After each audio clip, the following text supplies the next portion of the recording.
नमस्कार, मैं हूं कमलेश और आप देख रहे हैं आधुनिक भारत न्यूज।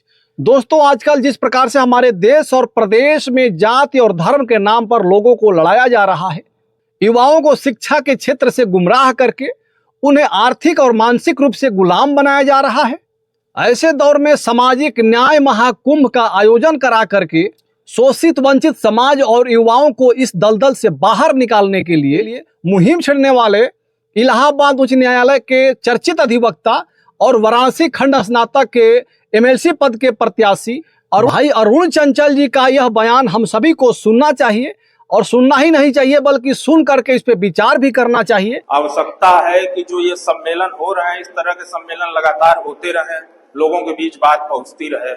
हमें समझना होगा कि संविधान ने हमें क्या दिया, संविधान में ऐसा क्या है जो आपके मध्य पहुंचना चाहिए, जिससे आपके विचार जो है लोगों के जीवन को नया रूप दे सके। अवधारणा है सभी को समान अवसर मिले, क्योंकि अभी तक अवसर के मामले में अभिजात वर्ग का एक तरफा अधिकार रहा है। मैं सामाजिक न्याय की लड़ाई को पुरातन दौर में ले जाऊंगा। इंडस वैली सिविलाइजेशन के जमाने में भी जब हड़प्पा सभ्यता थी, तो जब को देखेंगे तो वहां राजा या उच्च वर्ग का जो आवास होता था वो बड़ा होता था, और जो दासों के आवास थे, श्रमिकों के आवास थे, वो छोटे छोटे हुआ करते थे। तो सामाजिक न्याय की जो ये परंपरा चल रही, कोई एक दिन की नहीं है, हजारों वर्ष पहले से ये लड़ाई चल रही है। थोड़ा परिवर्तन आया जब आप सल्तनत के दौर में आए। सल्तनत के दौर में अधिकार मिले, तुगलक वंश ने एक नया परिवर्तन, नई सोच दी।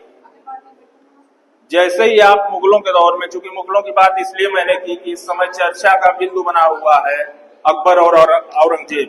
एक कर हुआ करता था, जजिया कर, जो तीर्थ यात्रा के नाम पर हिंदुओं से वसूला जाता था। उसकी भी खूबी समझिए कि उसमें भी ब्राह्मण वर्ग को कर मुक्त रखा गया था।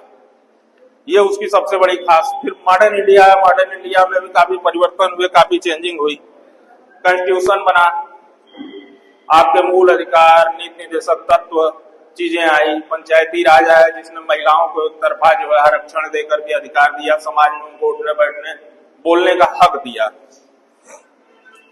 हम दो तीन बातें रखना चाहेंगे आपके समक्ष। ये लड़ाई, इसमें मेरा जो भी सहयोग है मैं सदैव देता रहूंगा। मेरे कुछ सुझाव हैं।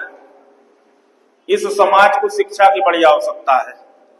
शिक्षा के लिए मेरा आग्रह है, अनुरोध है, सुझाव है कि जो इस समाज से जुड़े लोग, जो धनाढ्य हैं, जिनके अपने विद्यालय हैं, उन लोगों को आगे आकर के कम से कम नहीं तो 25% सीटें इस समाज के लोगों के, जो शोषित वंचित समाज है, इनके बच्चों को या तो कम शुल्क में या निःशुल्क किसी तरीके से देने का प्रयास करें। एक फंड बना करके ये प्रयास किया जा सकता है कि जो बच्चे भविष्य में तैयारी करना चाहते हों, IAS, BCA, डॉक्टर, इंजीनियर, कुछ भी बनना चाहते हों, उसमें एक कोष बना करके उनके खर्च के लिए हर जिले में 10-20 की संख्या में उनके लिए हॉस्टल छात्रावास मुहैया कराया जाए। अगर ऐसी कोई भी पहल होती है तो उसमें सबसे पहला अंशदान मैं स्वयं करूंगा। आखिरी 2-4 बातें यही है कि मैं चाहूंगा कि ये चिंतन शिविर होते रहे, सामाजिक न्याय की बात होती रहे, पर्चों के माध्यम से, गोष्ठियों के माध्यम से लोगों के बीच तक ये बात पहुंचे कि आखिर सामाजिक न्याय है क्या, संविधान है क्या। जब तक लोग जानेंगे नहीं, परिवर्तन आएगा नहीं। आप जैसे बड़े वक्ता, बड़े भाई हृदय भाई साहब हैं, ये लोग हैं, इन लोगों के विचार आप लोगों के बीच पहुंचेंगे, परिवर्तन आएगा, चीजें आएंगी।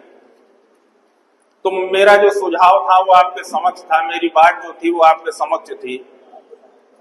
भविष्य में जब भी मौका मिलेगा मैं अपना सुझाव इसी तरह से आपके समक्ष, सुझाव, सहयोग जो भी जरूरत है मैं देता रहूंगा। जय संविधान, सबको प्रणाम।